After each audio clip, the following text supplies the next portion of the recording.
Hey guys, welcome back to another video. In this video I'll be showing you how you can check the PS5 or PS4 downloads in the PS app. So you can see how far the downloads are and you can actually start new downloads. So this is really useful so you don't have to wait in front of your TV to check if the update's finally done. You can just do it from your phone. So make sure you have the PS app installed for this, and then let's get right into it. So you want to navigate to the purchased section of your game library in the PS app. The game library is this controller with some squares behind it symbol. You want to go into that and then go onto the purchased section. And then you can select any game you want to. So you can select any game you want to play or you're updating at the moment.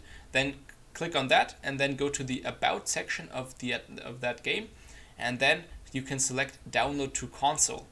And then once you've hit that, it'll start downloading that game to your PS5. And you'll see a tracker of how far that download is and how many minutes are left, so you can get ready. You can do some stuff in between and just check on your phone so you're ready to play once it's done. Once it's done, you just hit play now and that will launch the game on your console, and then you're good to go. You can start playing and you don't have to wait in front of your screen the whole time. Another good thing to know is that once you've actually downloaded the game, you will be ineligible for a refund from the PS Store, so make sure you only download the game if you really want it. And just a side note, so you don't download any stuff you don't really want and then you're not able to get a refund for it because you didn't know this. If you have any more questions, feel free to comment down below and make sure to drop a like and subscribe if you like this video. I'll see you in the next one.